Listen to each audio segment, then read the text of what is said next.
Hello guys, welcome back to another Lumley trading video. In this one we are going to be doing some analysis over on Disney, ticker DIS. Reason for this is obviously yesterday they did have their earnings after hours, came out, it was taken relatively positively, and obviously we did kind of get a good increase in price off the release.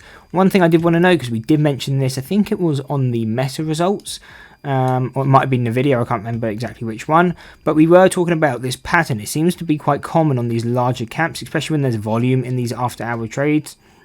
I mean, they tend to fake out on the initial release and not waiting for the conference call, because again, that's going to be a lot harder to kind of guess, because again, the algorithms are probably going to trigger quite quickly. But what is quite common now is on kind of just the numbers release, you start to see, it'll fake out and then kind of fade. So fake out that direction, for example, come straight back, and this can really be a good trading opportunity. I'm starting to see it on a lot of large caps. Definitely something I'm looking into a lot more. Obviously you can't trade it through options, so going to need the capital, and because it cancels after hours, usually margin will be reduced, so it means you're probably going to have to be a bit more capital intensive or have more capital in the account to be looking to trade it. But overall still a pattern to maybe be paying attention to, because considering how volatile they are, they can make really good moves. I mean, on that kind of fade, nearly 3 points, even if you're in, with 100 shares, could be $300 just like that.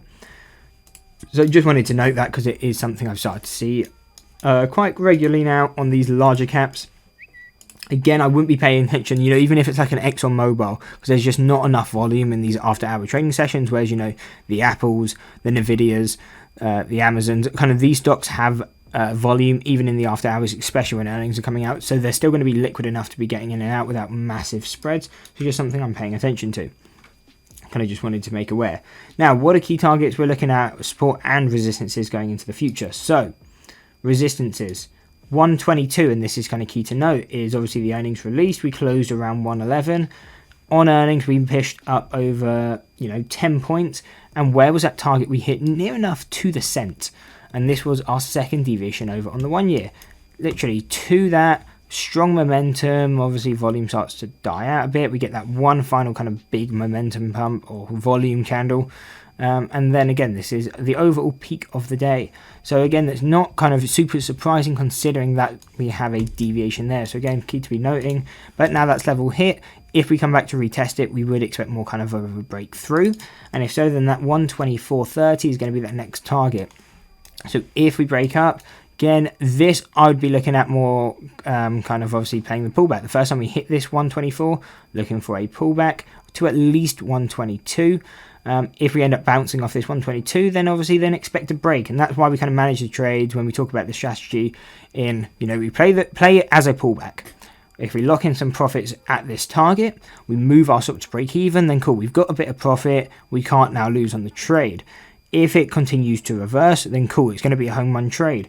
If it isn't, if it goes up, okay, cool, we still made a bit of profit, we stop at break even, not the end of the world, and we can look to end up trading the move to the upside. And how will we do that? Wait for the break of the 124, again, the second break usually, the first break, but usually it's going to be the second test of it. Wait for that breakthrough, come back to test it as a support, and as long as this 124 holds, then we would start expecting a move to that next deviation. And what would that target give us? So that will give us a target of around $133. And again, the same pattern over and over that we're looking for. We're now just looking at higher up levels. So 133 to 139, and a final one going all the way out to 156. Obviously, that one's quite unlikely to happen anytime soon, considering it is quite a, it's a blue chip stock. It's not going to most likely make those kind of massive moves in the next, week or two. But, a move to 122 is definitely a lot more possible.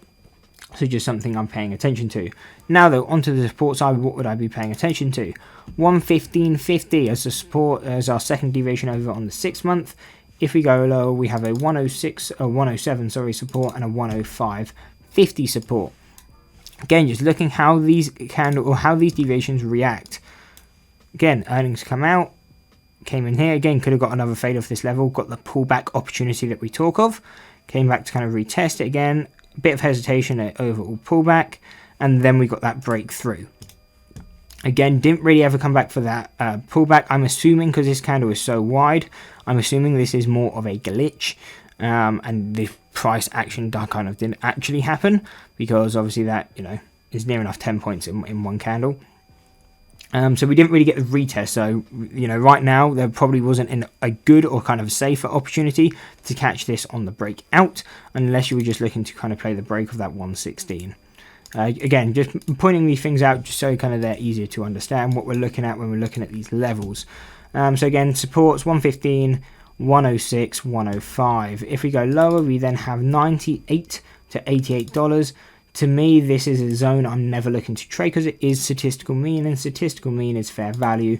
And to me, from a trading perspective, there is no edge within that range. So instead, if I'm looking at it long bias, I want it to break down to at least $80.50, and then our next targets of around $72 to $71. So that is the breakdown over on Disney. I hope you enjoyed the video. If you did, why not drop a like and subscribe. If you're currently trading or holding Disney, whether that's as a trade or an investment, let me know in the comments. Otherwise, I'll see you in the next video, and why don't you check out this analysis video.